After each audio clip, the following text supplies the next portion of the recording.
안녕하세요. 학습 활동을 즐겁고 행복하게 이끌어주는 학습 전략 코디네이터 박상학 연구위원입니다. 오늘은 주의 집중력 높이기라는 주제로 이야기를 나눠보도록 하겠습니다. 저는 주의 집중력이 없어요. 아무리 노력해도 주의 집중이 안 돼요. 집중만 잘 된다면 공부를 잘 할 수 있을 텐데. 아마 우리 공부와 관련해서 가장 많이 지적되고 호소하는 문제가 바로 주의 집중의 문제가 아닌가 싶습니다.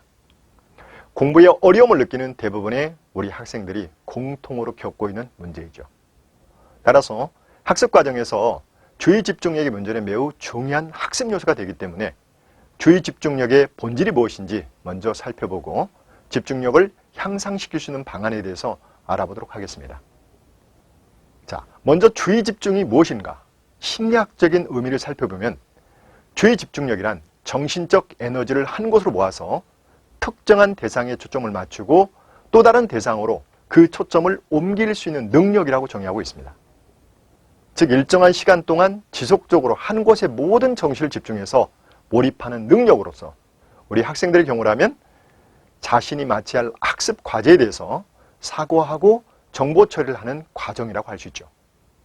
그러나 많은 사람들이 주의 집중력은 지능지수와 같이 일종의 선천적으로 타고난 능력, 즉 고정된 능력이라는 생각을 가지고 있습니다. 물론 선천적으로 집중력에 어려움을 가지고 있는 사람도 있습니다. 예컨대 우리가 흔히 ADHD라고 하죠. 어린 시절부터 주의력 결핍 과잉 행동 장애가 있는 경우라면 다른 학생들에 비해서 특정한 과제에 몰입하거나 지속적으로 참여하는 것이 어렵습니다. 그러나 우리가 학교 장면에서 말하는 집중력은 어떤 타고난 능력, 이미 결정된 것과 같은 어떤 요소가 아니라 여러 가지 요소들을 갖췄을 때 더욱 좋아지고 향상될 수 있는 것으로 생각할 수 있습니다. 집중력은 갑자기 나타나는 능력도 아니고 기계나 약물로 향상될 수 있는 것도 아닙니다.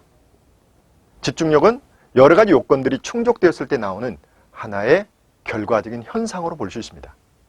따라서 주의 집중력은 얼마든지 지속적으로 훈련을 통해 향상시킬 수 있죠. 주의 집중력 향상 훈련을 통해 집중력이 높아지면 우리 학생들은 자신의 심리적 환경이나 물리적 환경을 스스로 조성하고 집중을 방해하는 환경을 스스로 조절해 갈 수 있습니다. 그렇다면 주의 집중력에 영향을 미치는 요인은 뭐가 있을까요? 주의 집중에 영향을 미치는 요인에는 바로 신체적 요인, 기질적 요인, 정서적 요인, 인지적 요인, 환경적 요인으로 구분해 볼 수 있습니다. 따라서 우리 자녀들이 집중력에 어려움을 호소한다면 주의 집중력 곤란 정도를 잘 살펴보시고 그 원인이 4가지 요인 중 어느 측면에 방해 요인이 있는지 살펴보는 것이 필요합니다. 먼저 신체적 기질적 요인에서 신체적 요인으로는 신체적으로 몸이 피로할 때, 또 배가 고프거나 너무 배가 부를 때, 또 몸이 아프거나 신체적 조건이 좋지 않을 때 집중하기는 누구나 어렵습니다. 기질적 요인에 의한 집중이 어려운 경우는 인지 능력에 문제가 있거나 조금 전에 말씀드린 ADHD와 같은 정신질환적 측면을 포함하고 있는 것으로 보고되고 있습니다. 다음으로는 정서적 요인을 점검해 봐야 합니다. 심한 우울증이나 불안, 혼란스러운 정서를 경험하고 있는 경우에도 역시 집중이 어렵습니다. 이때는 반드시 정서적 문제가 우선적으로 다뤄져야 하며 심한 경우에는 전문의의 상담과 진료를 받아야겠죠. 정상인으로서 경험할 수 있는 정서적 요인은 걱정이나 우울증, 초조, 죄책감, 열등감 같은 것이 있습니다. 정서적으로 많이 압도당한 자녀가 있거나 자녀 스스로가 상담을 받아보기를 원한다면 이러한 정서와 관련된 사건들을 탐색해보는 것도 매우 중요합니다. 그 다음으로 인지적 요인을 점검해 볼 수 있습니다. 자녀가 비현실적인 기대나 자신에 대한 지나친 과대 또는 과소평가, 지나친 공상 등과 같은 부분을 가지고 있다면 한번 점검할 필요가 있습니다. 자녀가 자신에게 맞지 않는 너무 높은 성취 목표를 갖는 것도 집중을 방해할 수 있습니다. 쓸데없는 공상이나 잡대한 생각들이 떠올라서 집중을 방해한다면 잠시 쉬었다가 하든 필기를 하면서 공부를 하는 방법도 효과적이죠. 마지막으로 환경적 요인을 점검해 볼 수 있습니다. 우리 자녀들의 물리적인 공부 환경은 매우 중요합니다. 공부 장소는 편안함과 안정감이 느껴지는 장소여야 합니다. 적절한 밝기의 조명, 시각적 유혹과 소음이 없는 공간, 편안한 공부 의자와 테이블, 적절한 교재와 학용품의 준비, 적절한 온도와 습도 등 물리적 환경도 주의 집중에 매우 중요한 외적 요인입니다.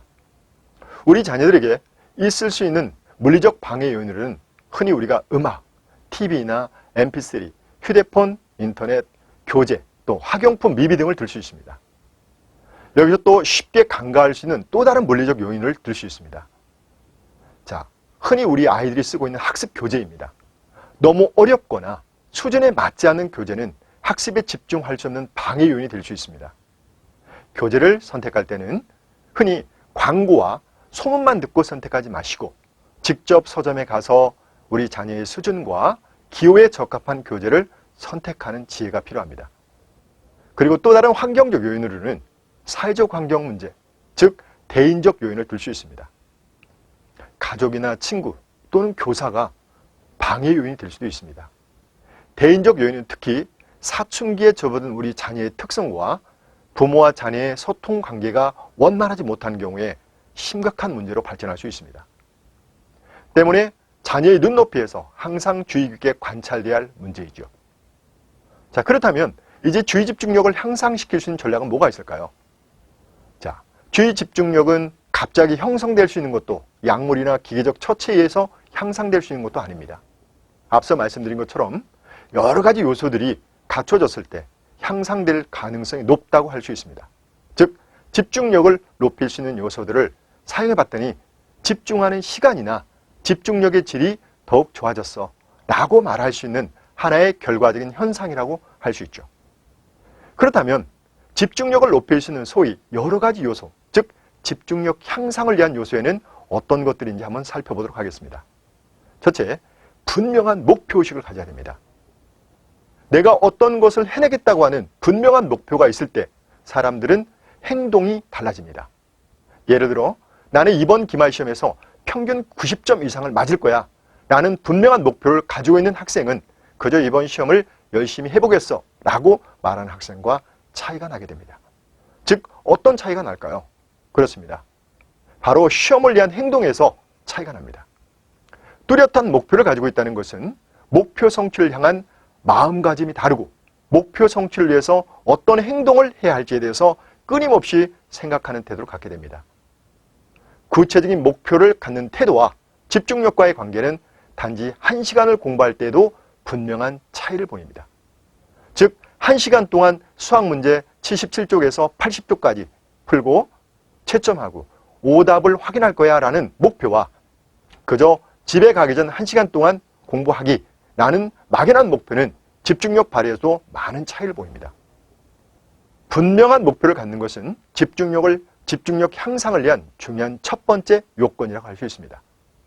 따라서 우리 부모님들께서는 자녀들이 스스로 목표를 구체적으로 설정하고 실천하는지 점검하는 것이 일상에서 중요합니다. 단 30분 공부해도 구체적인 학습 계획, 즉 목표 설정을 가지고 실천하는 것이 중요하다는 점을 알 수 있도록 평소 지도해 주셔야 됩니다. 두 번째는 효과적인 학습 환경 만들기입니다. 앞에서 말씀드린 것처럼 학습 환경과 집중력은 매우 깊은 관련성이 있습니다. 산만한 환경, 방해 자극이 많은 환경에서 공부하는 것은 마치 육상선수가 진흙탕 위에서 경기를 하는 것과 같습니다. 따라서 자신의 학습 환경에 너무 익숙해져 있는 그 자녀들이 자신이 무엇에 방해를 받고 있는지를 정확하고 객관적으로 파악하는 것이 어려울 수 있습니다. 자녀의 학습 환경에서 무엇이 방해 자극으로 작용하고 있는지 점검해 보시고 필요하다면 자녀와 대화를 통해서 해결해야 합니다. 집중하기 위해서 필요한 물건과 없애야 할 물건들을 구분지어 정리하도록 도와줘야 합니다. 특히 시각적, 청각적 그런 환경이 어떤지를 체크하는 것이 매우 중요합니다. 세 번째는 학습 플래너를 활용한 시간 관리를 통해 집중력을 강화할 수 있습니다. 사람은 누구나 본능적으로 자신에게 중요하고 의미 있는 일에만 집중을 합니다. 예컨대 다음번 시험에서 평균 내가 성적 5점을 올리는 것이 가장 중요한 목표인 학생이라면 시험일이 다가오는 상황에서 친구가 우리 놀이공원에 가자 라는 그 권유에 대해서 별 관심을 보이지 않을 것입니다. 친구의 권유가 우선순위가 될 수 없기 때문이죠. 따라서 자신이 해야 할 일들을 정확히 알고 그것을 언제, 얼마나 할 것인지, 또 어떻게 할 것인지에 대해서 정확히 아는 시간 관리는 중요합니다. 우리 자녀들에게 학습 플랜을 통해서 목표를 세우고 시간을 효율적으로 관리하는 습관을 어릴 때부터 길러주는 것이 그래서 매우 중요합니다. 네 번째는 바로 몸 상태를 조절하는 겁니다. 집중력이란 마치 돋보기를 통해서 햇빛을 하나의 초점에 모는 것과 같습니다. 그런데 만일 그 돋보기가 금이가 있거나 먼지가 뽀얗게 묻어 있다면 햇빛을 제대로 모을 수 있을까요? 따라서 사람의 생리적인 결핍 상황과 건강에 이상이 있는 경우 집중을 하는 것은 매우 어려운 문제입니다. 집중력이란 단지 정신력으로만 이루어진 것이 아니라 몸의 상태, 규칙적이고 충분한 수면, 그리고 적당한 휴식, 균형 있는 영양 섭취를 유지하는 것이 기본이 되어야 합니다. 따라서 우리 자녀의 수면 시간은 규칙적이고 충분한지, 또 성장기에 적합한 영양 식단은 제공하고 있는지, 또 운동은 규칙적으로 이루어지고 있는지를 객관적으로 점검해 줄 필요가 있습니다. 그리고 다섯 번째, 올바른 휴식법입니다. 우리 자녀들이 흔히 공부를 하다가 잠시 머리만 식히고 와야지 하고 공부방을 나섰다가 거실에서 TV를 보거나 인터넷 서핑을 하다가 시간을 무한정 허비하고 공부의 흐름도 놓치고 마는 경우가 종종 있습니다. 공부를 하다가 내가 어떤 휴식법을 취하느냐의 문제는 집중력 유지에 영향을 미치는 매우 중요한 요소입니다. 일반적으로 청소년들이 한 번에 집중할 수 있는 시간은 30분에서 40분 정도입니다. 이 시간이 지나면 자신의 의지와 관련 없이 우리의 뇌는 주변의 새로운 자극을 찾으려고 하면서 주의력이 분산됩니다. 따라서 공부 시간 사이에 적절한 휴식법을 알고 있는 것은 매우 중요하죠. 적절한 휴식법으로 권장되는 방법은 예컨대 잠시 동안 가벼운 음악을 듣거나 머리를 맑게 해주는 차를 마시거나 또는 간단한 간식 먹기, 가벼운 체조나 스트레칭, 가벼운 산책 등을 하는 것이 도움이 됩니다. 그러나 절대 해서는 안 되는 휴식법이 있습니다. 침대에 눕는다거나 과식을 한다거나 좋아하는 게임을 한다거나 인터넷 서핑하기나 TV를 시청한다거나 또는 좋아하는 가수 음악을 듣는 것 등은 절대 금해야 됩니다. 마지막으로 잡생각 떨쳐버리기를 통해서 집중력을 강화할 수 있는 방법이 있습니다. 공부를 하다 보면 자주 다른 생각이 떠오를 때가 많이 있습니다.